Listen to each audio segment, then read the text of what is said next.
Welcome to the Transform My Dance Studio podcast, the only podcast for dance studio owners, where each week we bring you business growth strategies to help you increase your profits, impact the lives of more students, while ensuring you get back some time to have a little life outside of the studio. It's time for you to become the go-to studio in your area. Now, here's your host, founder of the Dance Studio Owners Association, Clint Salter. Hey there, dance studio owners. It's Clint here, and welcome to another episode of the Transform My Dance Studio podcast. Today's guest has over 10 years of experience in the non-profit sector. His name is Eric B Jacobson, and he has supported organizations, small and large, to improve their financial sustainability, enhance their communications, conduct scientific research, and develop their programs. Some of his previous not-for-profit work includes the Wildlife Conservation Society, the Alliance to Save Energy, and the League of Conservation Voters. Today, he helps non-profits and foundations to clarify and articulate their work so they can more easily achieve their missions and attract support to their causes. Eric is also a brilliant and nationally recognized West Coast swing instructor and competitor, and founder of the Naked Basics tribe. That sounds really interesting, Eric. And dancers and dance instructors. So, Eric, welcome to the show. Thanks so much for joining us. Thanks for having me. Awesome. So I'd love for you to start, Eric, by telling our audience of studio owners a little bit about what you do today in your business. Sure. These days, I split my time between two professions. By day, I'm a consultant who works with organizations to really help them get from where they are to where they want to be. I offer advising and training services around three main areas: strategic planning, leadership development, and messaging and communications. I principally work with nonprofit organizations, but I have worked with small foundations and small business owners as well. And then by night, I get to be a West Coast swing dance instructor. I run my own venue in San Francisco on Wednesday nights, and I teach at another studio 2 nights a week. I also teach workshops around the U.S. and internationally, and in fact, I just returned last week from 2 months of teaching abroad in Europe and Israel. Wow. So you live a pretty fascinating, diverse, and varied life by the sounds of it. Yes, keeps me busy. Yeah, it keeps you busy. And the other thing is that you're doing two things that you're really passionate about as well. Yes, absolutely. And I am totally grateful and appreciative of the fact that I get to do two very different things that I love. Yeah, exactly. I love it. And something that our studio owners I know will identify with as well. And so I want to talk a lot about not-for-profit. It's come up a lot within our association with our members. And so I'd love to kind of start by you telling us a little bit about the benefits of, acquiring a not-for-profit status, and what studios, would be really ideal candidates for this type of business model versus a for-profit business. Yes. I think it's important to first understand what a nonprofit is. Yes, please. Not-for-profit organization. Nonprofits generally have two main criteria. The first is that they're funded by public support, meaning that their work is subsidized by multiple donors or funders. And the second is that they are generally dedicated to the public good, meaning that they improve society in some way. Not-for-profit generally exists, for lack of a better way of saying it, they exist to correct market failures, meaning that there are certain constituents or customers out there that cannot pay for certain services.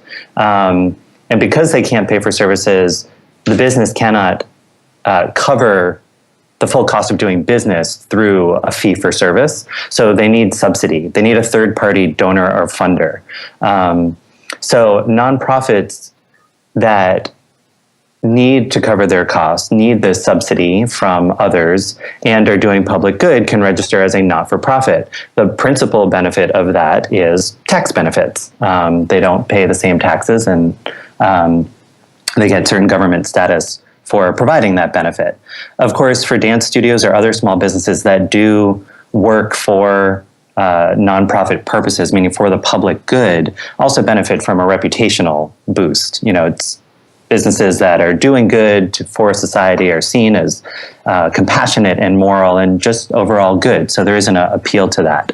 The name nonprofit really is a misnomer. It's misleading. Nonprofit should be making a profit. Like any good business, you should make a profit to grow your business and over time.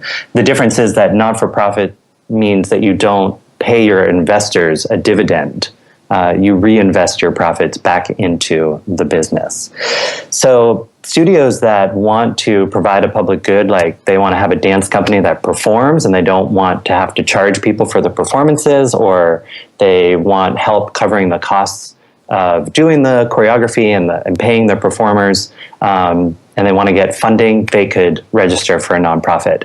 If there are studios that want to offer lower cost classes for those who maybe can't afford it, either underserved or underrepresented communities, could also have a non-for-profit a program or even a separate entity that offers that programming.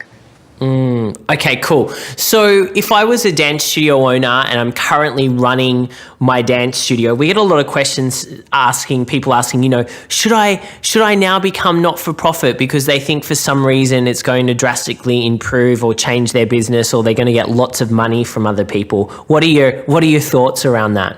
I guess my thoughts are generally skeptical. Yeah. The advantage to being a nonprofit is, yes, you can apply for funding from individuals. It could be membership based. It could be funded by just individual donors, foundations, government grants. There is money out there. The downside is you have to apply for that money. You have to ask for that money. You are dependent on that money. In other words, if you don't get it, or if a funder suddenly changes their mind and doesn't want to fund you anymore, you are you're in a tough situation. And this is a situation that nonprofits here in America face on a regular basis. So that's the challenge to it. So honestly, I usually encourage business owners to see if they can find a way to cover their costs through fee for service or earned income. That doesn't mean they can't be nonprofit. They can still have that tax designation and they get that tax benefit. So there is a financial benefit to doing that. But it's always best, I think, to cover as much of your cost of doing business through earned income streams. Mm-hmm. Yeah, completely, because then you're not reliant on income coming in from, like you mentioned, potential, like maybe corporate funders or individuals, and then they turn around one day and say, you know what, we're going with someone else, or we don't have that money anymore. For sure. And if you are going to be dependent on those sources, I tell my clients all the time, you want to have a diverse portfolio, right? So you want some earned income, you maybe want a couple of corporate sponsors, you want some individual donors who are really loyal to your organization, having a nice diverse portfolio so that should any one of those funders change their mind or heaven forbid something happens to them, you still have a sufficient stream of income to cover your cost of doing business. Yeah, totally.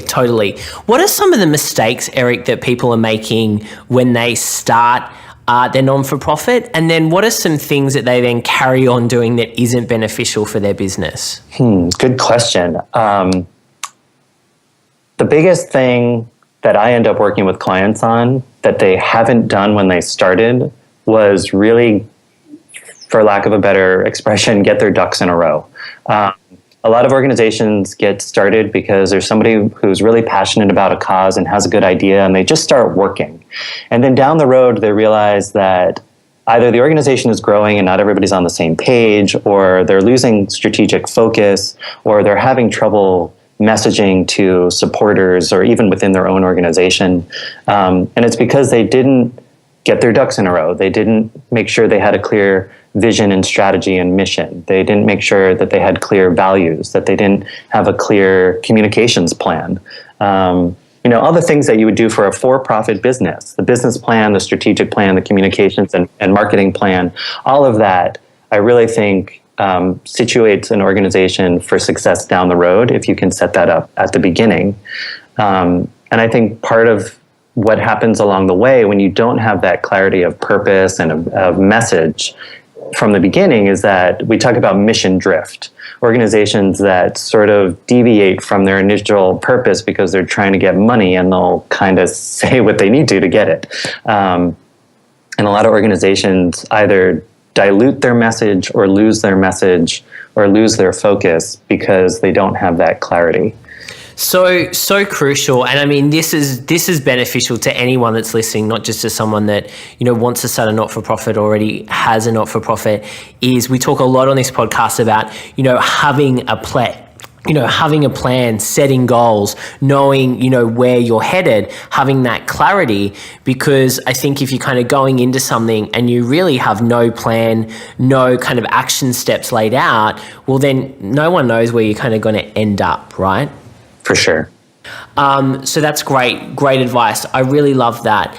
Tell me more about maybe some of the clients that you're working with that are doing some interesting things in this space that are really creative, because I know one of the conversations we've had in the association is, how do you make not-for-profit sexy, essentially? And is it about getting creative around ways to generate money, maybe fundraisers? What are some cool things that you've been working on over the last 12 months or so? Yeah, that's a really good question. And I think the way you put it of making nonprofit work sexy is exactly how nonprofits talk about it. They're always trying to make their work sexy and attractive to funders and supporters, the media, whomever, just to build support for their causes.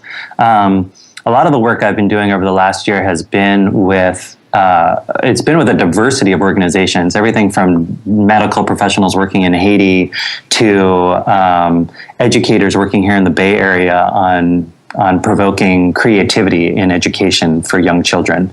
So it's really a wide gamut. Some of the creativity, definitely comes from ways of doing fundraising. I worked with one organization that just did a fundraiser this spring, and they have board members who, actually their organization is partly funded and created by people from Pixar. And so they did this whole fundraising event at Pixar, which is amazing. It's just really cool because Pixar is based here in Emeryville in the San Francisco Bay Area. And they did their whole pitch about their organization. They had some of the children and educators that they work with directly speak, which doesn't sound very creative, but it is sort of rare to actually get that, that first person perspective of what it's like to work with that organization. And then they talked about how their work in the long run with children can help create great things for society, like what they do at Pixar. And then they showed some of the Pixar shorts to the audience. Plus, they had a whole room where there were different activities where the guests could experience what the children get to experience in the classroom. So it was very hands-on, it was very personable, and really interactive, which I think is really cool. It's not just a fundraiser where people are schmoozing and drinking wine and somebody gives a few speeches. They were really orienting towards their guest and trying to recreate that experience for their guests so their guests really understood what it was all about. And I thought that was really creative and really innovative. Yeah, totally. That's great. And I think the experience side of things is so important these days as well. People want to get away from their screens and their devices, and they want to go out and experience something with other people. So, for them, Pixar creating that magic, I think is killer. Great idea. Absolutely. It was really cool. Awesome. So, if we've got people that maybe, Eric, are considering transitioning into becoming, a not-for-profit, and you've mentioned a couple of them, but what are some of the pros and cons and maybe some of the legalities, around, creating that not-for-profit that they should be aware of? Yeah. Again, the pros really are the option to get funding, to apply for funding for money that's out there to subsidize your work. That can be really helpful. Again, the reputational benefits of being able to say, we do good work, we work with underserved communities, or we are doing work that's really improving society and our community. And of course, the general personal rewards of doing good work for the community. It feels good. It's one of those keys of happiness is contributing back to society. So there's all of those benefits. Again, on the downside, there is the need to apply for funding. In order to maintain your not-for-profit status, you have to have public support, meaning multiple non-private funders. I mean, they could be private foundations, but those are also public charities. So, you need to continuously apply for funding, and a lot of funding is very restrictive and contingent and short-term. So you're every year having to keep applying for funding, and that's an effort. And because of that, there is the administrative, financial, and just managerial effort that's required to sustain a nonprofit. A nonprofit requires all the same work that a regular business does, but then you also have to pay attention specifically to the financing, how funds are being allocated and used, and all of the administrative stuff that goes with that for your tax returns, reporting on that, and reporting back to your funders and donors on how that went. I imagine most dance studios don't necessarily put out an annual financial report to their students, right? So I've never worked at a studio that did that. So, just all of that kind of administrative and financial work that needs to be done.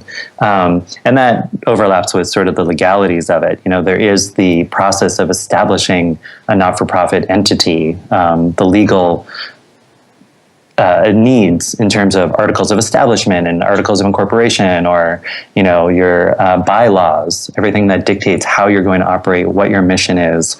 Again, similar in some ways to establishing a for-profit entity, but here you have to demonstrate your mission and your purpose. You do have to do the tax documents and tax forms, and monitor your finances a little differently. So there's that learning curve when you first do it, and the process of just having to do all of that.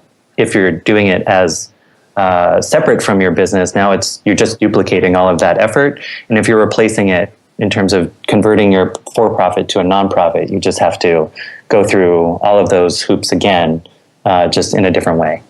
Perfect. Thanks for spelling that out. Really valuable, and really easy to understand for our studio owners that are listening. I was reading one of your blogs, Eric, about teamwork, and we're always talking in the association about how to work better as a team with our staff, with our employees, with our teachers. And you talk about the 5 keys to successful teamwork. I'd love for you to share some of these with our studio owners, because I think it's going to help them, whether they're not-for-profit or they're for-profit. I think they could get a lot of value out of them. For sure. I have been studying organizational development, and I had the opportunity to learn more about teamwork from sort of the organizational psychology perspective. There's a lot of research out there on teamwork, of course, because more and more businesses are emphasizing the power of teamwork. And there is great potential of bringing people together for a common purpose, but there's a preconceived notion that that's always better, right? The idea that 2 heads are better than 1. And the truth is, if you look at the literature, that actually teams don't often meet that potential. And there's a lot of factors working against them. But I tried, in that blog entry, I tried to distill all that literature into sort of 5 basic principles. And I like alliteration, so they all start with C. So the first is context. When you are putting a team together, there's the broader context of the climate of the organization. Is there a climate of trust and a positive environment? Are the resources that team will need allocated to them? Do they have an assigned leader?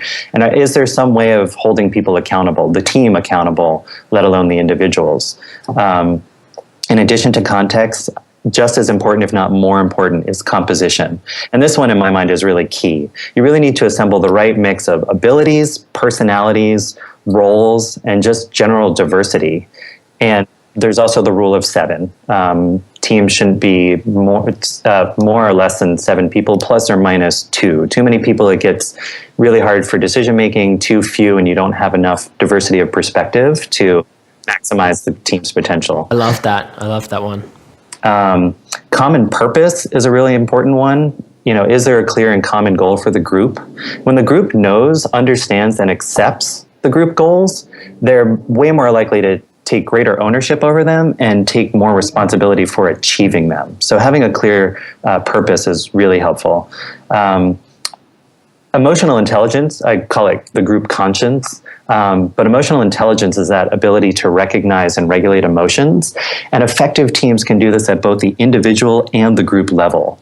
And this can be done by setting up norms that allow for positive conflict resolution and as well for caring and appreciation, exhibiting caring and appreciation. So the group should really recognize a group dynamic, foster a positive environment, and proactively solve problems. And finally, there's communication. Research shows that effective teams communicate frequently, and they do so with positive exchanges, ideally face-to-face, and with every member of the team communicating equally to all others. This can be influenced by the group composition, of course. If you have one dominant person, then they tend to overtake a lot of the conversation, but it can also be done through the team leader as a facilitator. So again, context, composition, common purpose, conscience, and communication. And, this teamwork applies to any team. A team is simply a group of people that work together towards a common purpose. So this is what I think about when I'm putting together a working group for a consulting project, whether I'm helping executives manage their board or their staff, or even if I'm doing a group choreography with students and I want to bring them together to, have a good, effective team performance. Yeah, I love them. They're so cohesive and apply so well to our studio owners, from, running their business, managing their office staff, to, looking after their teachers, and just nurturing those relationships as well are so crucial. Eric, to wrap up, I'd love to ask you, you've worked with a lot of different business owners across, not-for-profit, but also for-profit. What do you think are the 3 keys to running a successful business? It's a great question. The first, as I said before, I think most businesses do best when they have their ducks in a row. And to that, I would say, know yourself. Know what your purpose, your personality, and your principles are. Let it emanate through everything you do, through your staff, your studio. The environment you create should reflect it. Your programming should embody it. Consistency and clarity not only make for a good dance partnership, but for a good relationship with clients. Speaking of which, I would say the second thing is know your customers. What we do as dance instructors is a customer-oriented business, and it's all about relationships. Get to know them, make them feel welcome and appreciated, take an interest in them. And when you communicate, remember, it's not about you, it's about them. Communicate with their interests and values in mind. And the third thing I would say, and it's something I've really been working with a lot of my clients on, is, know your special sauce.